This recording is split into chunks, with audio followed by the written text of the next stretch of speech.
This week on The Snack, the Golden Globes, Big Dick Slander, and Mom Drama continues. This is a Dear Media production. Enjoy. Not the Big Dick Slander. Can you imagine?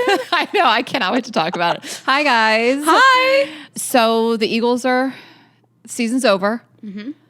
They lost to the 49ers. It was a heartbreaking loss. But I don't know, for people who have been on this journey and it's been a lot of ups and downs, I think there's a sense of relief. Like we're done. We don't have to stress like this anymore. I don't really feel like that about the Steelers because I just know they're going to lose. Yeah, so this is a little in advance, but the game's tonight, which I dressed for it apparently. I didn't mean to. Thank you for doing that. And you're going to have some people over. Brittany texted me and was like, can we come over? Because she's been packing. And I was like, yeah, come over. And then I texted you. And then I went to Whole Foods and spent $125. Like it's the Super Bowl.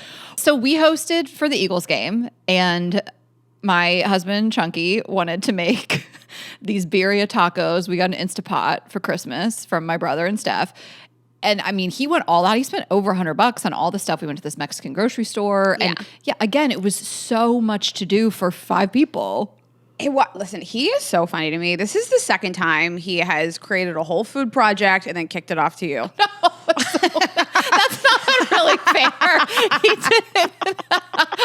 He did do it. He did 99% of it, but he had to go do this thing, and I can't say it.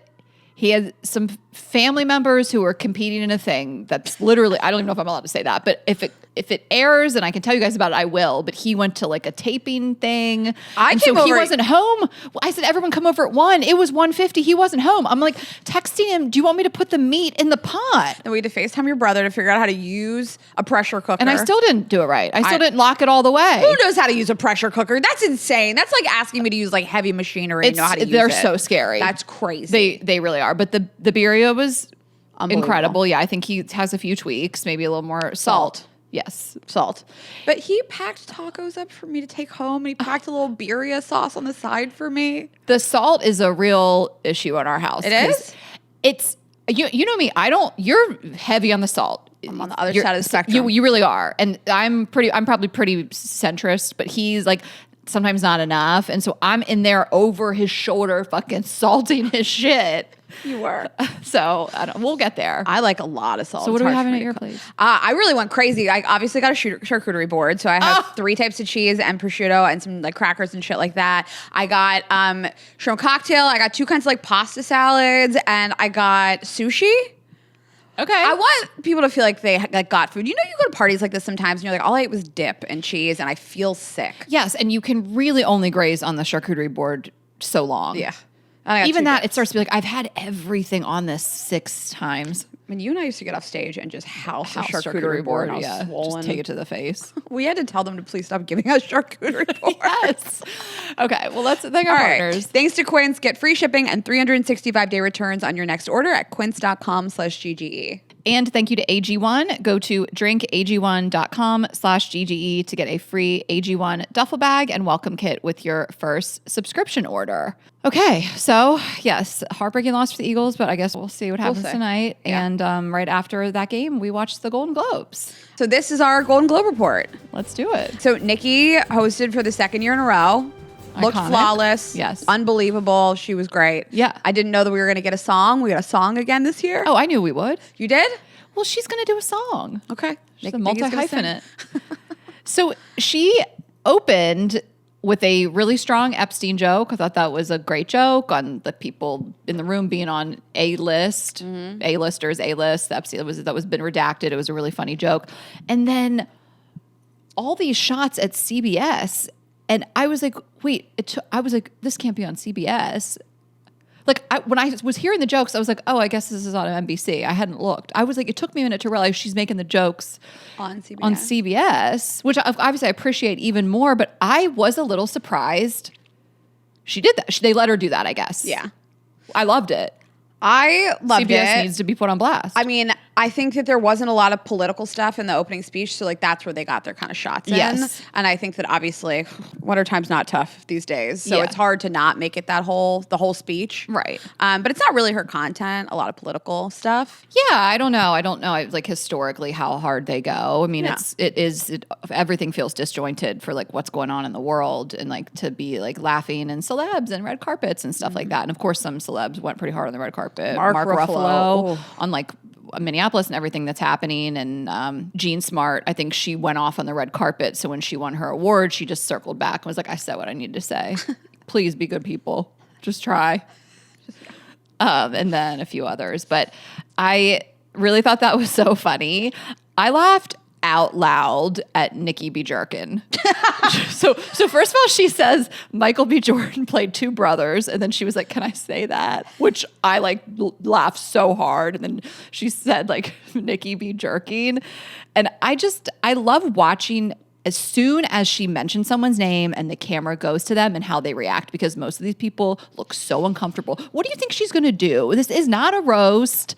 You know, like they brace for impact. But they take themselves so seriously. That's what I'm saying. But some of them don't. And obviously the comedians, Kevin Hart and like The Rock is fine. Claire Danes, she was like ready to laugh. I loved her reaction. And like Michael B. Jordan looked fine. But some of the other ones, they look so tense. It's so embarrassing. What do you think she's going to say? Sean Penn, he didn't even see that coming. He really caught a stray. Poor Sean Penn. I don't even know if I'd say caught a stray. She went in no lube. Like, why? I mean, it was just like, what did he ever do to anybody? I mean, she brought up Charlie Sheen. She called him a leather handbag. And he just took it. He was right in the front too. Like, what did he do to Nikki? Sweet little old Sean Penn. We loved everything she did. It was the first year for podcasting. Mm-hmm. And Amy Poehler won for her podcast, Good Hang. And I've been saying this. I wish I would have said it out loud. I have been saying she is going to be the new queen bee of podcasting based on the numbers of that show alone. And she gets all the hugest celebs that the other huge shows get. But I think it's a more fun interview, and these clips are so viral, and people really love her and open up to her. And I think she brings out their humor. Definitely. And I've like been saying this, that like this is the biggest podcast now. I think it's going to be like truly the biggest podcast, and then for it to win that award, for her to win the award over her ex, which you love to see it. I love to see her career continue in this way too. Yes. I think people are like, okay, obviously she's produced movies and acted in movies, she's done sitcoms for so long, but to pivot into podcasting and to be the biggest one, I mean, I just love it. And we have the same agent, so we're basically the same. When she thanked her agent, I was like, oh, there he is. Get us on Good Hang. I would love that. So that was great. There was just like some really fun moments. Can I tell you what I love year after year is watching Kylie and Timo just sit at the table and hold court. They never get up. Yes. People just come over and over and over. Elle Fanning came over and Jennifer Lawrence. People sit down with them. They do not get up. They are not, like, they're not being rude. Well, I don't think Kylie can get up. In that outfit? Yeah. And I mean that respectfully. Like, she is suctioned into that. She looked phenomenal. My favorite dress of the night. And then at one point, Rainey, he got up. I think he had to. I think he had to go accept his award. And did you see this from the back? So he had his hand on her waist, and then he had his hand like kind of on her butt, and he pushed up on her butt to get up. Like he used it as a cushion to push. Like Shashank couldn't even grab. Like he wouldn't even. His hand would slip if he tried to put his hand on my butt. Like it was a cushion. Love it. I love her body and her dress. She just looked amazing. But every year it makes me laugh. They're not being rude. People just want to like come over, kiss the ring, I guess. They're there looking amazing. He is aging backwards. He is Benjamin Buttoning. I mean, every year he looks younger. He looks 12. He's crazy. Like I don't know. I don't think I could fuck that guy. I'd be like, I'm a pedo. Like he looks so young. Every year, I swear to God, he gets younger. He looks younger than Nick Jonas, which is saying something. That is also like a baby face who just doesn't like the way whatever's going on in his face. He literally they look 12. No, he doesn't look like he should be able to vote. And she's this like curvy mom of two. She looks like an adult. Yeah, the same with Priyanka Chopra. Like it just was a mismatch. Right. I've always felt like those couples look so off to me. But I don't think Kylie's not going to get up and make the rounds. Like it's just such a interesting observation that they just sit. They just sit. I don't think they're being rude. I think people just want to like come over, and I think they support each other in like a really beautiful way. She is obviously not in this world, but she's a billionaire and a huge mogul in her own right, and they really like show up for each other in a nice way. I just like watching it. Okay, my other favorite moments were I liked watching Rose Byrne on the carpet because she had this green dress and they zoomed out to the whole carpet and everybody is in black and silver and she sticks out. Yes. Like you just saw her, and our friend Taylor, who does like great roundups, Taylor Frost at Fashion, she was like, that's a winner's dress. Like you saw her in a sea of black. And then she got on stage, and one of my most favorite moments is she won and she said, my husband couldn't be here because we got a baby dragon and he's at a reptile expo in New Jersey. I think it was at Blakely Thorne. I don't want to misspeak, but someone was like, the straights have got to stop. That is the craziest answer for why your husband could not be there to watch you accept a Best Actress award. You didn't hate it. So weird. I didn't hate it. I think they're so weird. I think that was so weird. Like I wish, like she looks so gorgeous, and then it was like, what is this? It's like, are we doing reptilian fashion? Is that the green dress? Like, No, what's it's a happening? nod to the reptile expo in New Jersey that her husband's at. Is it really? No, I don't know. I just said that. Is it true? No, I'm making this up. That's why she wore the But green- she did get on stage and say, my husband can't be here because it's this dumb fucking expo in New Jersey. No, like literally, it's like straight white people have to be stopped. Okay, what do you think about this relationship though? Because like, I think this is like an amazing relationship because she's like, just go do your little reptile thing. Yeah. Like, she's like, I don't know. I can't decide how I feel about it. I love when partners show up for each other. I think it's like really important and beautiful and nice to watch. And it's meaningful, but I don't know. I can't decide what it says about their relationship. I think it's fine. I guess I just don't care. But people were criticizing Haley Steinfeld for not being at Josh Allen's game.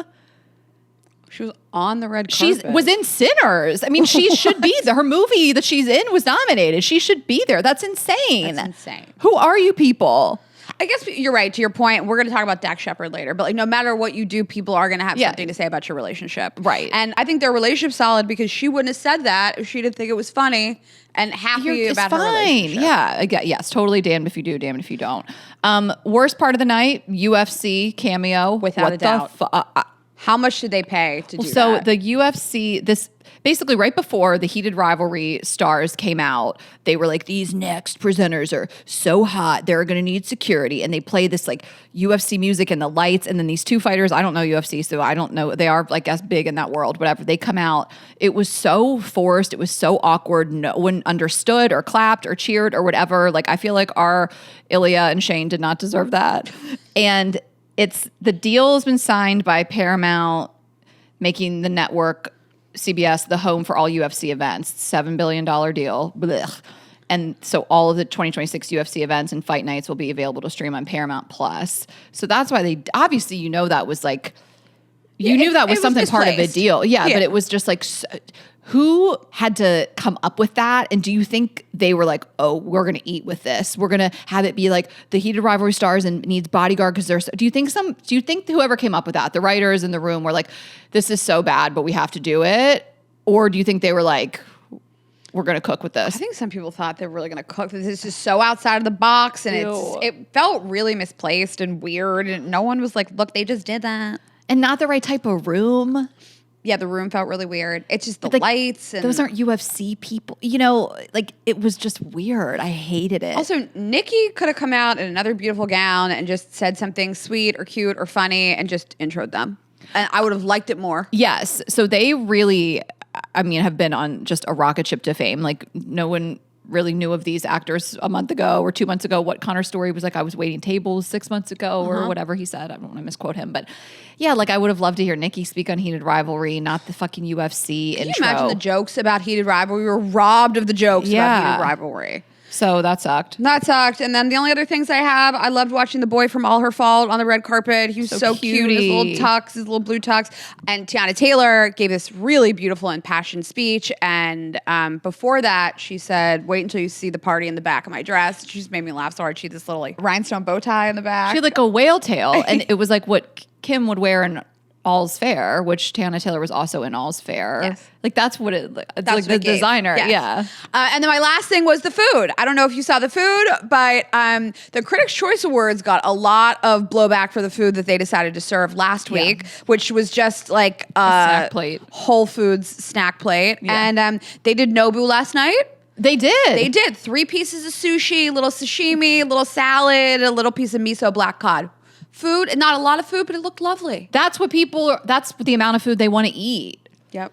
Like, you know, you're going to get roasted if you serve people this snack plate that looks like you get it in a box on a flight. It was 2 bushels of grapes. It was 3 different kinds of crackers. Yeah. It was old sweaty cheese. I mean, it was crazy. Yeah. Okay. Nobu. Nice. Nobu. They got Nobu. So those are my notes on the Globes. It was great. I just have 2 quick things. One battle after another, and Adolescence swept a lot of the awards. I haven't seen either of those, so I just didn't care about that. I think Sinners was robbed. And can I tell you something that I think will break your brain? That White Lotus is in the drama category and The Bear is in comedy. My mind has always been blown at The Bear being in comedy. People talk about this. It's like a meme, like, how is The Bear in comedy? Like, if I'm watching The Bear, I'm crying or I'm having a panic attack, right? So that's always been a thing. But the fact that White Lotus is in drama, White Lotus feels more comedy than The Bear. 100%. Can you believe those two? I mean, I do think White Lotus is more drama than okay. comedy, but if you're going to put The Bear in That's my comedy? point.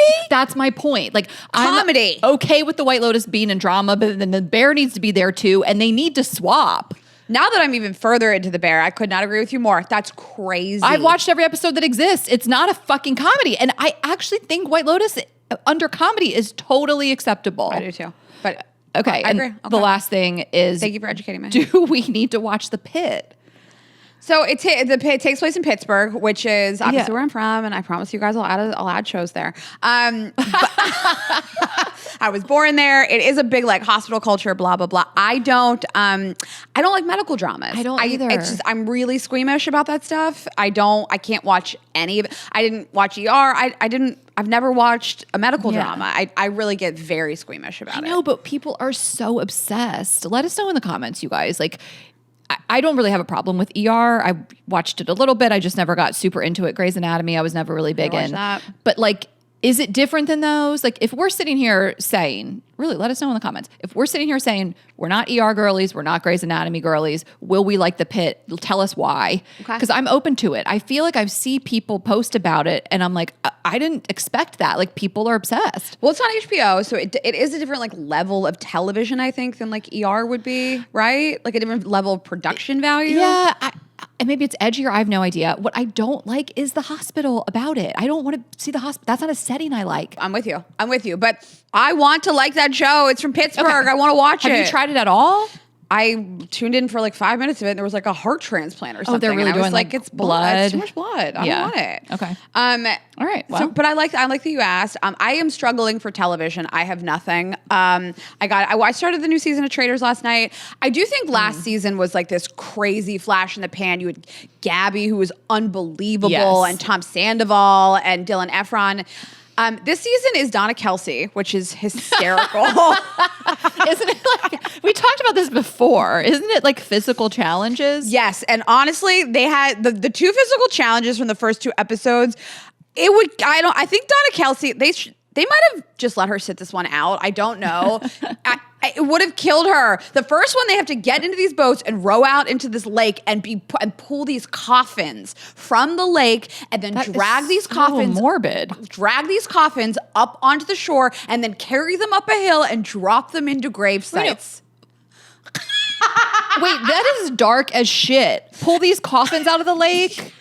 What? There's dozens of coffins in the lake. And then the next day, they have to take these chariots and drag them back to the castle through the woods in Scotland. They're like, mosh. I mean, they have to like push these chariots. They look heavy as fuck. Like, Donna would die. So she's not doing that? She was definitely part of the first challenge. The second challenge, you guys can let me know if I'm wrong. I did not see her a part. I'm not like ragging on somebody for being a certain age. This feels physically not capable for no, of physically course like not. not safe for people of a certain age. Yes, she's like my mom's age. She's grown kids. Yes. Like that's just what it is. I mean, there's almost nobody on that show under 40, which is crazy. But I was like asking a friend of mine. I was like, well, does anybody hook up on the show? And she was like, that's not the vibe. And I was like, do people get like drunk? And she was like, that's not the vibe. And I was like, do people fight? And she was like, that's not the vibe. People like go to bed early and get up and have breakfast. And I was like, what? Oh, no. What is the drive? Sorry. Honestly, cancel this. But thank God Tommy Lies started this week. as this comes out. It started on Tuesday night, so we will have recorded before it came out. But God, I rewatched the first 2 seasons. I'm ready. I'm excited. I mean, the cliffhanger from last year was unbelievable. I am actually really curious what they're going to do with this because I read the book. It's only one book, and the book, I mean, it ends. They do move to New York in the book. Like every college ends and they move to New York. Yep. So if you'll remember the end of season 2. Do I remember the most deranged episode of television in history? I would say that the season 2 finale of Tell Me Lies, Raina, Stop. Like it's burned into my brain forever. I do not need to rewatch. Couldn't believe what happened in one episode of television. I'm so ready to watch this season. But all of those guys are seniors. So you're like, where is this going to go? Is it the summertime? You guys will know. Yeah, they're not in high school anymore. Oh, I'm out. I draw the line at sophomores. For what I like to watch, you guys know I'm not being creepy. You know, like high school TV as opposed shows. to what you like to date. I don't know. So there's no. I guess we'll deep dive on this next week. Okay, let's just take a quick break and then we will get back into it. I am telling you guys about AG1. So we really do love it. I mean, it's a new year, and if sustainable health is part of your goals this year, AG1 is really going to help you with that. Sustainable health is about consistency, not perfection. You can simplify your nutrition with AG1, multivitamin, pre and probiotics, superfoods, and antioxidants in one scoop. So really, that's all you need. 1 scoop, 8 ounces of water. We like really ice cold water. Just stir it or shake it up, and you're just going to drink that. Drink it first thing before your coffee, before you check your phone. Really, that's a way to do it, is first thing in the morning. But whatever's best for you, you can stick it into your routine. It will become a micro habit that anchors everything else. And there is the new next gen formula. They've added more vitamins and minerals than ever clinically proven to fill common nutrient gaps. So, you know, we talk about this a lot, and just like women, and when you're aging and you really need to take care of yourself and your body and get the nutrients that you could be lacking. And so this is a great way to just get them all in one shot. So there's the original flavor, there's citrus, berry, and tropical. I like the tropical flavor. I like the original as well. So you can experiment with those, find what you like. AG1 has over 50,000 verified 5-star reviews and comes with a 90-day money-back guarantee. You guys can go to drinkag1.com/GGE to get their best offer. For a limited time only, get a free AG1 duffel bag and a free AG1 welcome kit with your first subscription order, only while supplies last. That's drinkag1.com/GGE, drinkag1.com/GGE. Okay, and if you guys are starting the new year, you want a wardrobe refresh, I cannot recommend Quince enough. So they have unbelievable like luxe essentials that feel really effortless and polished, and the prices, Ashley and I talk about them every single day. We literally cannot believe the cost. So if you go on Quince and you want just some great staples, I love these Bella jeans. I post them on my Instagram. It's like the #1 link you guys have clicked. They come in tons of different colors, and also they have soft Mongolian cashmere sweaters in so many different varieties. So they have cardigans, they have turtlenecks, and I was going through my closet to just kind of get rid of stuff, and I was looking at all of these Mongolian cashmere Quince sweaters that I bought like 2-3 years ago, and they've held up perfect. No pilling, Nothing. aging. Yes. Yeah, they're perfect. Great colors, lots of sizes and colors available to you guys. They also have great wool coats, and then if you guys are traveling this winter, they have great luggage, they have bedding, they have jewelry. I mean, we cannot believe the quality and the pricing. So each piece is made with premium materials in ethical, trusted factories, and they really have thought about every detail, so the stitching, the fit, the fabrics. You guys can refresh your wardrobe with Quince. Don't wait. Go to quince.com/GGE for free shipping on your order and 365-day returns. Now available in Canada too. That's QUINCE.com/GGE to get free shipping and 365-day returns. Quince.com/GGE. Okay, so we're moving into our mom segment of the episode. You know us. We Just have a couple of moms. Mom group drama and mom talk. So the Ashley Tisdale article in The Cut that she wrote, kind of an op-ed about her mom group and the fallout with them. We talked about it last week on The Snack, and I did not expect this to continue all week. I mean, we were talking about this yesterday. She's not an A-lister, super famous celebrity, but she has been around. She is known. She is a celebrity. And so I don't fault her for writing that and sharing her truth, but you kind of have to know that if you're a celebrity of any kind and you write about a friend group breakup, people are going to be like, who are the friends? So you have to kind of expect that that is going to be the immediate thing that people want to know. Who are the moms? Who are the toxic moms? Let's do a quick search of who she used to hang out with. And now you see it's Hillary Duff and all these people. So like, I'm not surprised. You're right. I mean, I just was like, where is this going to go? But like, I think people are obsessed with like celebrities acting like they do, you know? Yes. And it's like all these girls that were Relatable. wildly famous at a time. So like Hillary Duff and Mandy Moore and the Yeah. whole group is famous moms and they're in Yeah. Hollywood. And of course it was like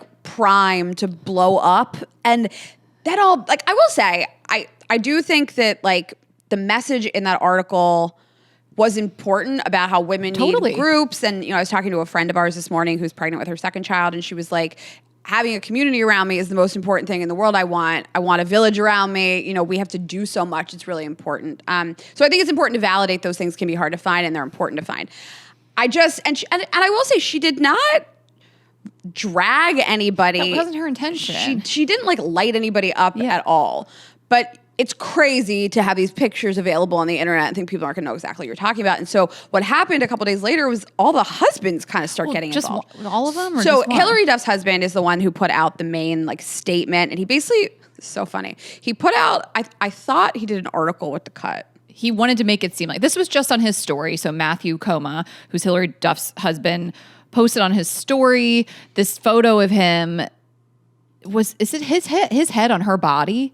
No, I think it was him. I think it was, but it said like my response, dad's response to the cut, and it said when you're the most self-obsessed, tone-deaf person on earth, other moms tend to shift focus to their actual toddlers. I mean, actually, I have to tell you, I spent 20 minutes looking for this article, and it was vague. So I know it's kind of hard if you're having trouble following along. It's a little confusing. I mean, bottom line is he just called Ashley Tisdale a self-obsessed, tone-deaf. Yeah, like basically saying she was the problem in the mom group. Yeah. Defending his wife. I don't know. I always have mixed feelings of a male partner jumping in. They're all kind of trading like light shade now, you know, Meghan Trainor and Mandy Moore and light shade. Well, Meghan Trainor posted a TikTok that was like, I don't know what's going on, basically. She kind of was, I want to be excluded from this narrative vibes. Her husband was like, all good over here. Yeah, so it's mainly Hillary Duff's husband, which does make you think Hillary Duff was the ringleader of all of this shit. We called. Which we did, because Meghan Trainor's like, leave me out of this shit. So, and then Mandy Moore, we were talking about her last night when we were hanging out with some friends. Like last year on the fires, she was super tone deaf about stuff. Like, I don't know, like things happen. Whatever. But it's, I'm just having fun watching, you know, like, cause no one's getting hurt and I mean, people's feelings, I guess, but it's fascinating to watch. I guess it's kind of short-sighted of Ashley Tisdale to think I'm going to make this very public statement and these photos are publicly available and no one's going to say anything. Like, I don't blame people for wanting to defend themselves publicly. Yeah. You're like making comments about me being this mean girl and it's very clear that you're talking about me. Yeah. But the husband's getting involved. I don't know. I think it's well-intentioned. I think people are like, you publicly dragged my wife and I would like to stand up for her. I think it's well-intentioned. But I just feel like it adds unnecessary fuel to the fire. Like I want my partner to back me up in private and let me speak in public. I'm with you. I think it makes it look worse for Hillary Duff. I think it makes her look like she was the ringleader. Like if this happened to us and someone left the friend group and wrote this thing and people figured out it was about us, I think I'd let it lie. I think I'd be like, as a person, if you've followed along and you consume our content, you know what kind of friend I am. You know, like people feel excluded for various reasons. Again, I'm not saying, I don't know what went on behind closed doors. And I just feel for anyone who feels like Ashley Tisdale feels, but maybe she was a problem. Who's to say? I said this last week. Maybe she was annoying. But I just wouldn't, I'd be like, I don't care. Like if some people on the internet are saying like Ashley and Rainer are mean and excluded somebody. It's like, I just don't think I'd feel the need to respond. I'd be like, this is beneath me. Yeah, it's beneath me. And like, I'm just going to be over here living my life and y'all don't know. And I don't know. I don't think it would bother me that much unless of course someone named me by name and said things that weren't true. Sure. I don't know. I think to me, like a partner gets involved, it like escalates the conflict. It's a pile on. Mm-hmm. Like that's not the primary relationship at play here. I would be embarrassed if my partner did that. Yeah, 100%. Yes. That is my final answer is like, I would be like, babe, do not stop. This looks so petty. Like let's not roll around in the mud. Looks like I sanctioned this, but she probably did. I knew Hillary be the leader of that shit. And I hope they make up for one, because I told you I think that they should play us in like a movie about our lives. Ashley Tisdale is you and Hillary Duff is me. I know. I hope they make up so they can do our movie. It's like nobody wants this, but with them cast. Yes. So that's what's going on with the toxic mom group. So let's move on to mom talk. The Secret Lives of Mormon Wives. So I don't want to go too hard because this show has been over for months, but Brina, I'm almost done with season 3. I only have a few episodes left, so I'm really sorry that I couldn't finish before this, but we got to get this out of the way. I just need to foaming at the mouth. I know you need it. But I'm pretty proud of myself. This was my New Year's goal, and it's January 12th as we record, and I'm almost done. And I feel like you and our other friend Anushka were like, you can't start now. And I'm like, watch me. People have been telling you to watch this. You got a little testy yesterday when I said people have been telling you to watch this for years. I had a really busy year last year. You couldn't add it to your plate. So this isn't my favorite show. And oh, it's so weird. I've been telling you. First of all, I think that these streaming platforms do reality so well. I was never a Bravo girly. I never got into Housewives, and there's various reasons, but just the way things are shot, they're beautiful. The way they're edited, the opening song with the montage, like I'm so into it. We said that about the Kardashians. When they moved over to Hulu, it just looked better. Yeah. But I mean, this is really like to watch this show straight and watch it evolve in one sitting, basically, in a 2-week period is what a treat. It's just a different experience than you're going to have when you're watching it live. And it really is like my comfort show. Like I was feeling kind of down the other night and I put it on. Like I just felt better. Like this is my family. I mean, I'm fascinated with Mormon culture. Like, and that's why I was saying, like, when I performed in Salt Lake, like I talk about Mormon stuff. Like I'm fascinated so many things about the culture. I'm fascinated by the loopholes. I'm fascinated by soaking and docking and all the ways they get around sex. And some of the other stuff, like they can't drink coffee, but they can put it in their buttholes. Like you can do a coffee enema, but you can't drink coffee. You can't drink coffee, but you can mainline Mountain Dew. You can't drink alcohol, but you can get Botox and laughing gas. Like I find these things fascinating. It is. To watch. And I mean, there are really dark themes. I mean, so many of these women have been abused or sexually assaulted. And, I find some of their stories so powerful and their strength so powerful. And overall, it is an empowering show for women. I mean, do people say it's not?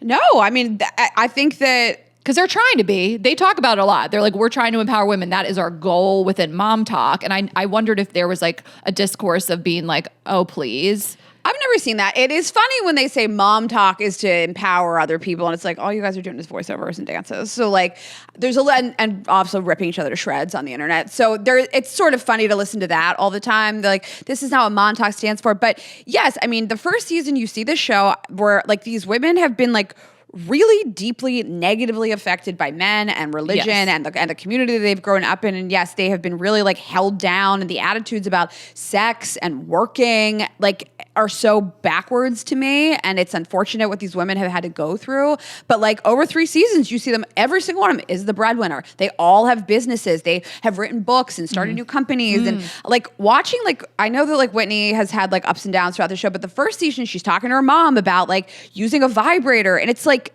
that's a huge barrier that she has broken for other women in these cultures.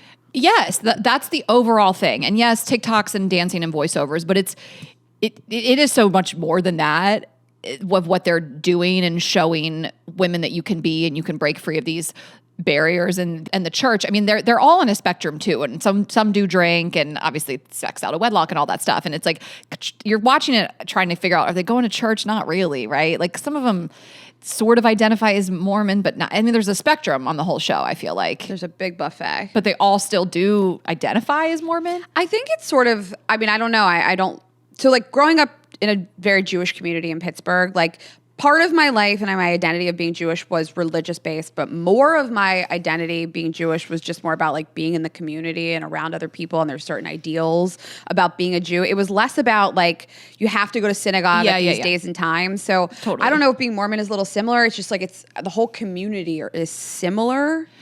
Yeah, I get that. I think the biggest thing for me was I didn't know what to expect for any of these women.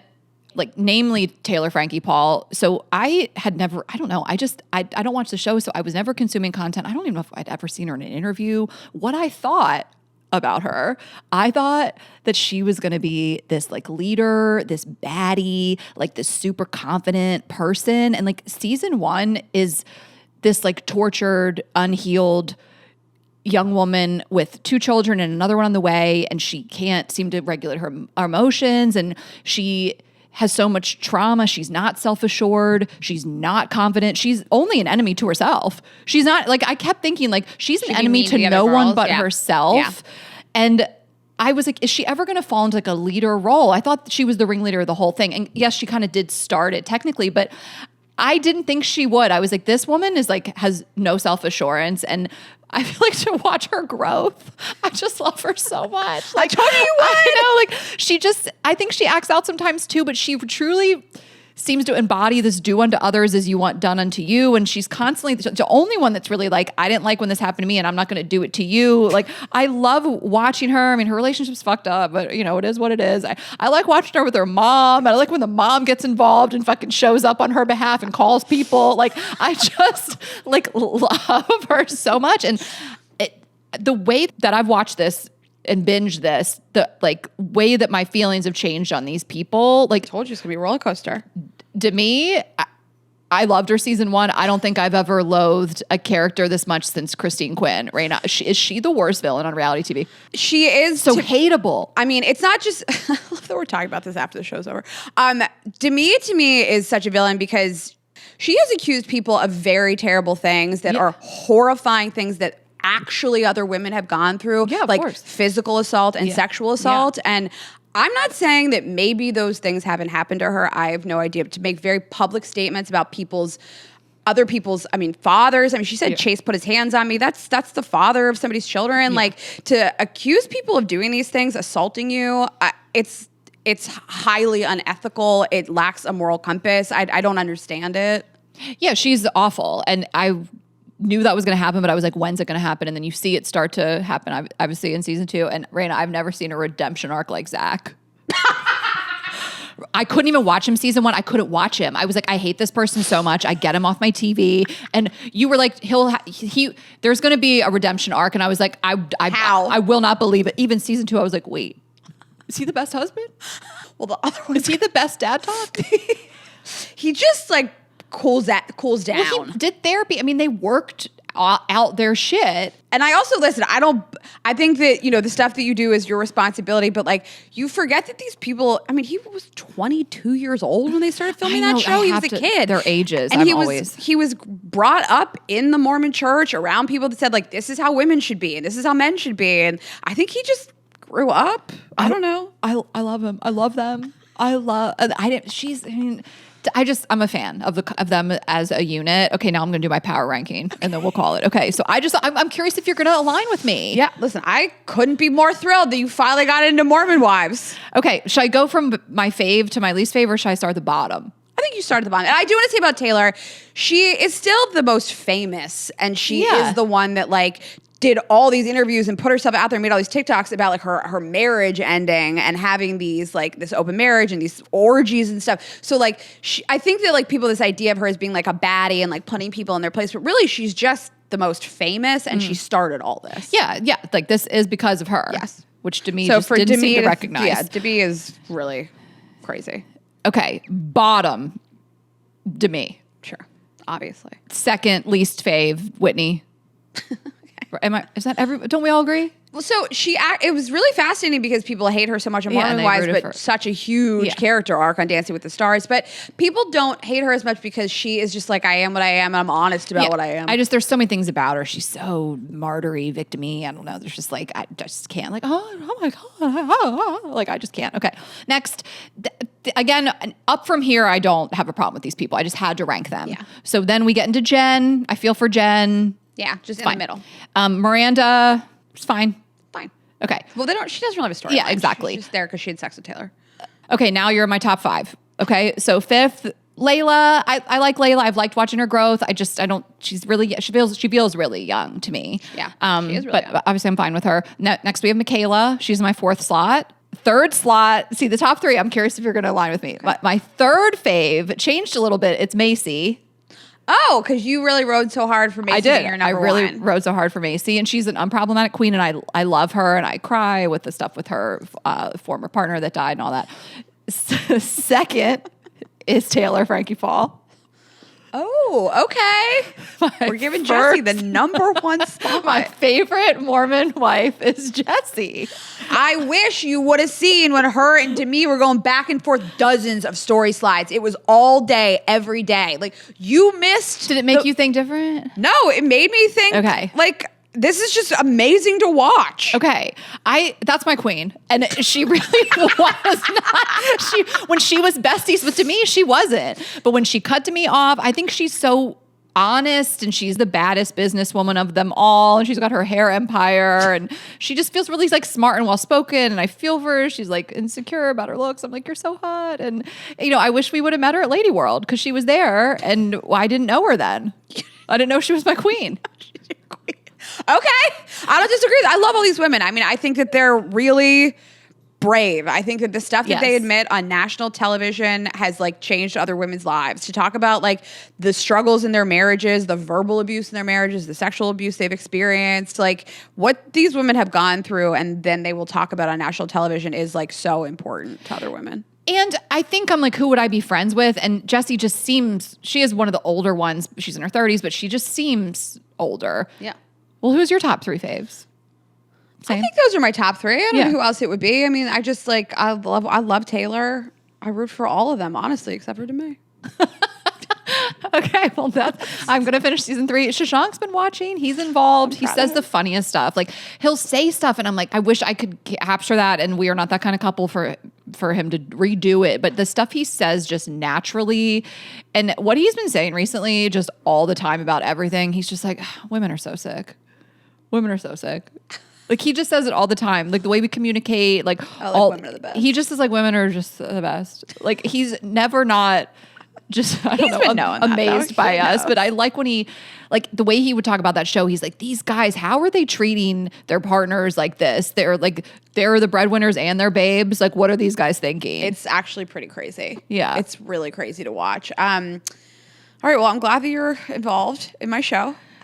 So am I gonna stay like this through the end? Forever until the end of No, like nothing's gonna change in the last few episodes. Like we're gonna kind of stay in this like yeah. in terms of who I like and everything. I'm not gonna turn on any of my faves.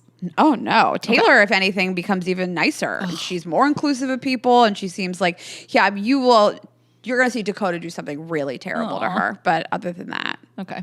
All right. I'm not like a Dakota apologist, but you don't see these guys act that bad on TV. Yes, They come across. I don't like Jesse's whatever his name is, Jordan. Like, but the other ones like don't come across that poorly. I know it's like behind closed doors. Well, Jordan and Dakota are the ones that are so bad behind closed doors, and they're just like liars, and they're so manipulative, and they're so toxic. And so in interviews, like they did one together, Jordan and Jesse, and she was talking about how he like recorded stuff about her having an affair with Marciano and was threatening to blackmail her. And every time she would say something he didn't like, he was like, don't make me press this button and send it out on TikTok and that kind of stuff. Sick. Like really manipulative, sick stuff. Dakota has like cheated on Taylor a lot and he's really manipulative and lies to her a lot and gaslights her. And I feel like I'm a Macy's husband kind of gal. Like I just feel like he really helped her heal from. He doesn't bother anybody, doesn't do anything. Exactly. Doesn't bother anyone. He's tall. He's not bad looking. He's cute. He's never done anything wrong. Jordan is Temu Spencer Pratt. Wow. He does. Is he not? That's his energy. That's crazy. Like our future mayor. Stop, don't. Okay. All right. Well, we'll do some headlines and we'll send you guys back out into the world. Okay. Right now, I feel so bad that I just sat here and did that for the last 15 minutes and you were just. I told you not to. I asked you not to do that. Do what? Talk so long about this. But it's my favorite reality show. There has never been another one this good. Ask me not to. I said I wouldn't, and you said okay. And then, maybe in my mind I thought that. Now an hour later, it's my favorite reality show. I love these women. I love what they've done. I think it's so brilliant. I hope it never ends. Okay, Raina's gonna talk for the whole rest of the episode about all these headlines. That sounds so bad. Okay. Okay, so actually this has been an ongoing story and we did not talk about it before, but Haley Kalil, who is Haley Bailey on Instagram, she basically made public statements about her ex-husband, Matt Kalil, having an enormous member. She said it was the size of 2 Coke cans, that they basically saw like doctors to figure out like how she could possibly fit that inside of her. She's a huge Instagram following. She has millions of followers. So this did go out to a lot of people. Yeah. And he's 6 years in the NFL. He played for the Vikings, for the Panthers, if you guys are curious like who these people are. And she's like an influencer type person. I mean, again, these aren't people that I knew about before this came out, but I'm like, oh, I'm invested now. She said they couldn't have sex and it was a problem. I think it's interesting they got married. You know that you can't, you know the size of the dick. You know, it's like they waited till their wedding night. So basically now he's pushing back. So he is suing her for like defamation, essentially. He said it's created unwanted attention and invasive commentary from the public. His family members have been forced to endure ongoing public circulation of these degrading and deeply personal statements. Okay.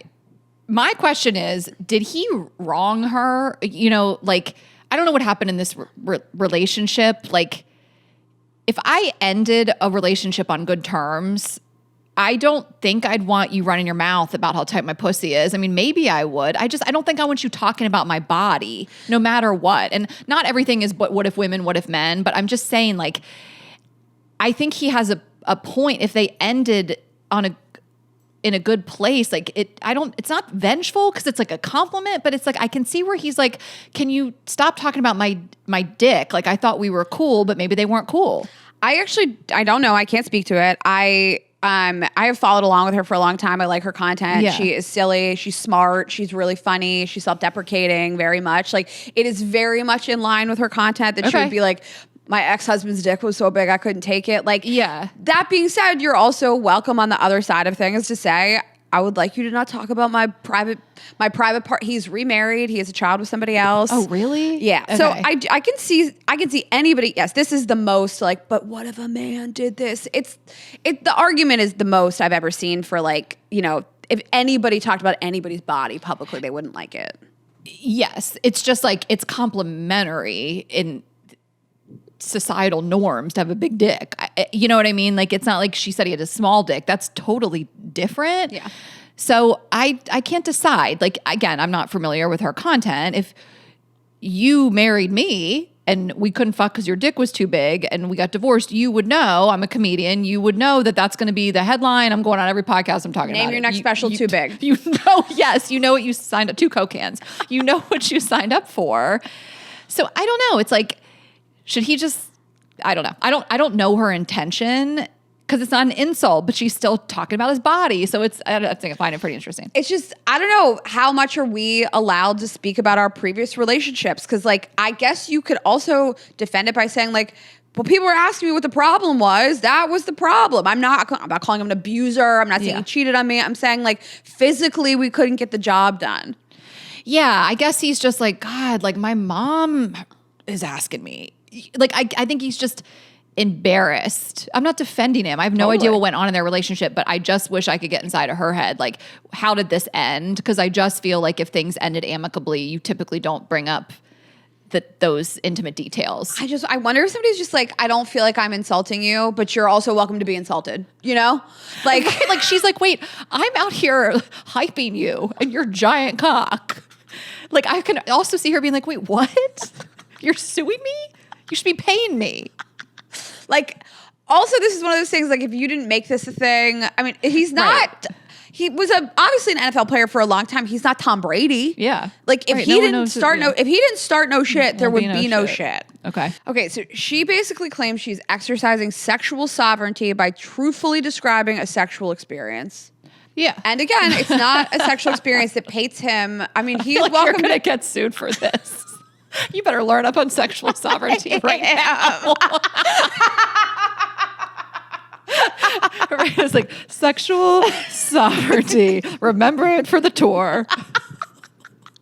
I'm talking about a couple people. One that will specifically sue me immediately. So I have changed a bunch of details. Lawyer up. I've changed a bunch of details. You better talk to Haley Bailey and get her legal team.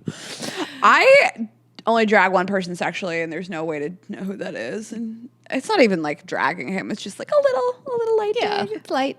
Okay, should we move on? Yeah. To Dax Shepard and Kristen Bell and Cher, the trio you didn't see coming. And basically, Cher went on their podcast, or she went on Armchair Expert, and just kind of threw a dig at like, maybe Kristen sees something I don't see. Like, I don't think you're good enough for her kind of vibes. And it was lighter than that. You know, of course, the media is going to pull these headlines and make it sound like it was scathing, but it felt lighter in the room. I watched the clip, and then he has since been asked about it on the red carpet, and he was like, laughed it off. But we wanted to talk about it because I get served a lot of content on Kristen Bell and Dax Shepard. And I think more since that post she posted where about him killing her and stuff, then I think I was just getting served it more. And I think people just kind of started to turn on them as a couple. I never really had any feelings about them. I thought they were kind of weird. They would talk about not bathing their kids and they would overshare, and I didn't care, and I just didn't really care about them. But the more I get served stuff about them, the more he really... You're not like into him? He's just so arrogant, like the way they speak about their relationship. Like I watched this, people really hated his interview with Jonathan Van Ness. He really was like harassing him about trans people and rights and things like that. People kind of turned on him there. Like he just doesn't come across like a good guy. And when they talk about their relationship, I saw this one clip of her talking about their relationship, and she said, we hardly ever agree on anything. And I was like, that sounds like hell. That sounds like actual hell. Your spouse, the person you spend all your time with, you live with, you just don't usually agree on anything. Like, I think typically you want somebody you agree on most things, and the things you don't, you work through them. Like, they're that couple that's like, marriage is so hard and it's an uphill battle and it's torture every day, but I love you. Like, they're the epitome of that. And the way he talks about her, he's like, I didn't really know if I wanted to be with her at first. Like, he talks about their relationship like he's the prize, and I hate that. And whatever he looks like recently is like no longer like quirky Dax Shepard. He looks like scary to me. I guess I digest it a little differently. Oh, okay. He actually took Cher's comments pretty seriously. In the interview, he wanted to like dig in and really like unearth what she meant, what she was talking about. He ends it by saying, I'll tell you the thing that you should like about me. I'm not threatened by her shining. I love it. The shinier she gets, the better. So fine, that's nice.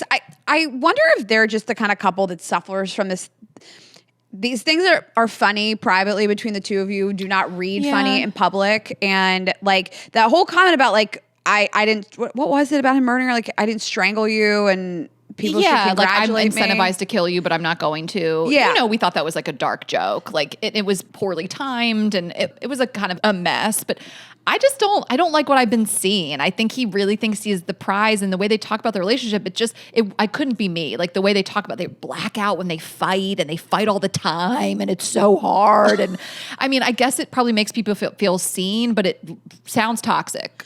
Yeah, you just don't see people really like talking about their private relationships like this. Yeah. And I think that they make jokes that are funny in private, and maybe to their friends who like know that they really do love each other. If that's the case, like they don't digest it like that. And so you think it's funny on a public platform, but like all people hear is you kind of dragging your wife or saying how hard the relationship is, or that you guys, what was it? They said they don't shower. They didn't bathe. They said they don't bathe their kids till they start to smell or whatever. Whatever you want to do with your own kids is your business. But the way they parent, people criticize. But I don't know. He is really icks me out now. He looks like a like scary villain, like cartoon dog. And he's like really jacked. I don't know. I used to think he was like quirky and funny, and people still like them. I saw a post of them yesterday, and people were like, oh, mom and dad, like people still ride for them. But I think people have seen things they really don't like. And especially with the Jonathan Van Ness interview and various things that are like, he's just not what we thought he was. But you know, whatever. I can see, I mean, I don't think people publicly enjoy watching anybody even sort of say something negative about their partner. It didn't need to be said. Yeah. What's the point of this? I understand behind closed doors, we all can be self-deprecating and shit on our partners, and it's hard to be with somebody for a long time. It's hard to have kids with somebody. It's annoying. Men are annoying. But I don't know, you just don't see people make like public comments without a lot of context around it. Like, what's the point of this? Yeah. What are we doing here? Yeah. So I stand with Cher. And always. Okay. And Spencer Pratt is running for mayor. Is he really? Yeah, he really is. At Los Angeles, by the way. Los Angeles. Yeah. He, I guess, I mean, what's his name? He's a registered Republican. So he's a registered Republican. However, he said, there's nothing about me you're ever going to find that you didn't know. I mean, you can find every piece of information about me on the internet. I am a registered Republican. I'm going to run as nonpartisan. And I really like that he said that. I like that. Let me see. Were you in support of this? Who cares? you know, who cares? You know, people have issues with the mayor. I don't know. I don't need to get into like California politics right now. But. I mean, I think everything is a shit show. So I don't know who fucking cares at this point. I mean, I care. I live here. But he said it's a nonpartisan race. I won't be Democratic or Republican. I will serve either party. I will only work with anyone who wants to help the city. No labels necessary. I love that message. Okay. I think we need more of that today. More nonpartisan unity. I don't know enough, so I'll do my own research on this one and get back to you guys. I just haven't seen him speak about it. I haven't read enough think pieces about it to. TikTok hasn't told me what I think yet. Right. Read a book, watched a TikTok. So anyway, that's what's. Do I really? I don't know. Who's to say? Yeah. Everything's a mess. I don't fucking know. Okay, well, we'll keep you guys posted if that's going to be our next mayor. I'm not crazy about our current mayor, but I'm not saying I'm in support of Spencer Pratt either. Should we run? Maybe we'll run.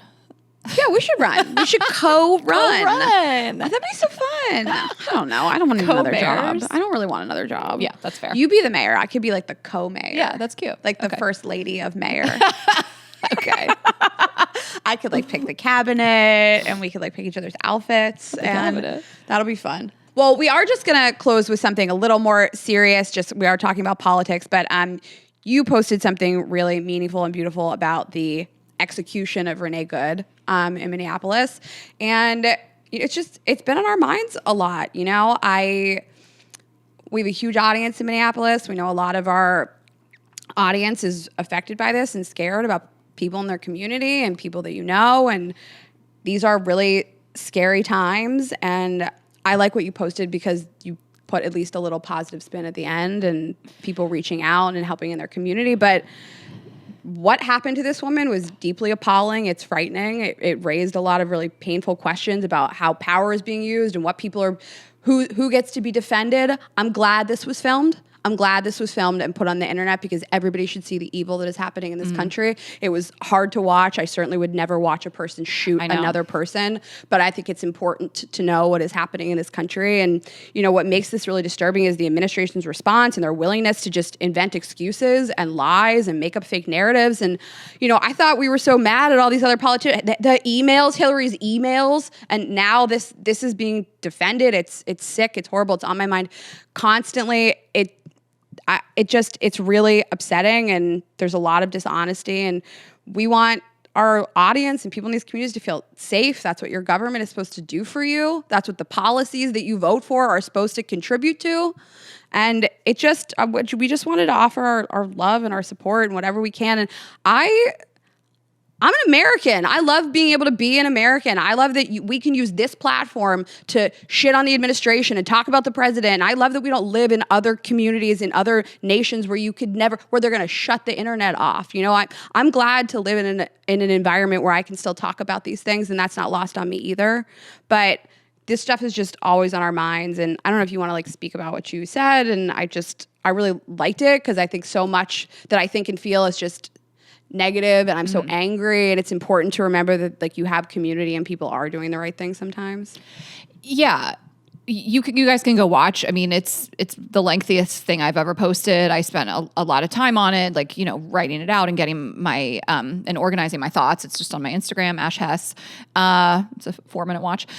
So I think I said mostly of what I wanted to say in that we are underreacting to what's happening in this country. I don't even know. It's like hearing your words, like you're absolutely right, but it's not enough. Like there's no words truly to understand. Like I can't believe what we're seeing, and humanity. I don't know where people have just lost it completely.